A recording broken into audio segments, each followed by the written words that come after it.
कोणचं येतं आहे आणि जालन्याचे एस पी साहेबांनाही सांगतो की त्या चटके देणाऱ्या बांधवाला न्यायच मिळाला पाहिजे.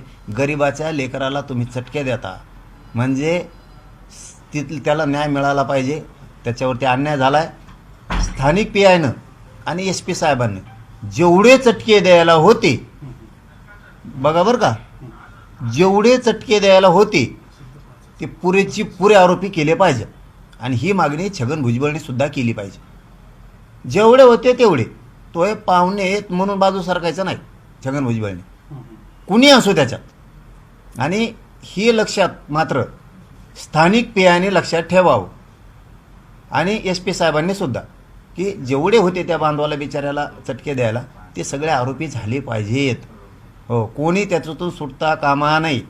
आम्ही त्या बांधवाच्या सोबत येत होतो, कधी समर्थन केलं नाही आरोपीचं, करणार सुद्धा नाही. फक्त एक गोष्ट पुन्हा लक्षात ठेवा, स्थानिक पी आयनं कुठंही भेदभाव न करता जेवढे होते तेवढे सगळेची सगळे, आता जे पहिल्या आरोपीला लावली कलम तीच बाकीच्यांना सुद्धा लावा, सगळ्यांना सोबत घ्या. तिथं जेवढे होते तेवढे. जर पी आयनी थोडंफार बी मागं पुढं केलं तर एक ना एक दिवस चौकशीच्या फेऱ्यात पी आयला यावं लागणार.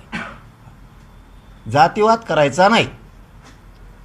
आणि दुसरं, राज्यात आणखी आता ही झाला मुद्दा, त्या चटके देणाऱ्या बांधवाच्या सोबत आहेत त्यांच्या सगळे आरोपी चटके देणारे किंवा तिथं साथ देऊ लागणार. कुणी लाकडं टाकीत होतं दिसतंय त्याच्यात, कुणी जाळ लावीत होतं, कुणी त्याला आजूबाजूने संगनमत करून बघत होते सगळेजण.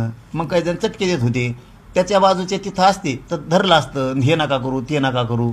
हे सगळेजण ते चटके द्यायला होते तिथं. काय 20, 25, 30 जण होते. ते किती असतील ते आकडा माहीत नाही. ते पी आयनं स्थानिकनं शोधून काढावा. नाटकं करू नये, कारण सगळ्यांना सगळं कळतं. त्याच्यामुळं सगळे आरोपी करावेत. नसता एक दिवस चौकशीच्या फेऱ्यात विनाकारण जायला लागणार आहे. आणि मी सोडित नसतो.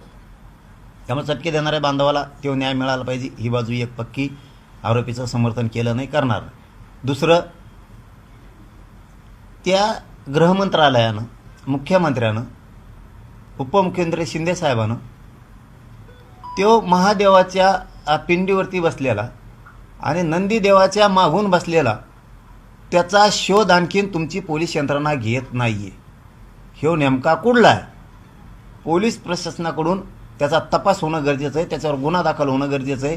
आम्हाला अधिकृत प्रशासनावर विश्वास ठेवायचा.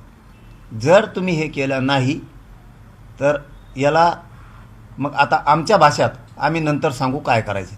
पण हे स्थानिक कुठल्या जिल्ह्यातलं असेल त्या पी एस आयनं, कलेक्टरनं त्याच्यात लक्ष घालून तो व्हिडिओ नेमका कुठला आहे आणि ह्यो कोण आहे याच्यावर कडक कारवाई झाली पाहिजे. कारण देवदेवतांची विटंबना झाली आणि तिथं मंदिरात दर्शनाला आलेल्या महिलांना सुद्धा घाणेरडेपणानं बोललं गेलेलं आहे, इशारे केले गेलेले.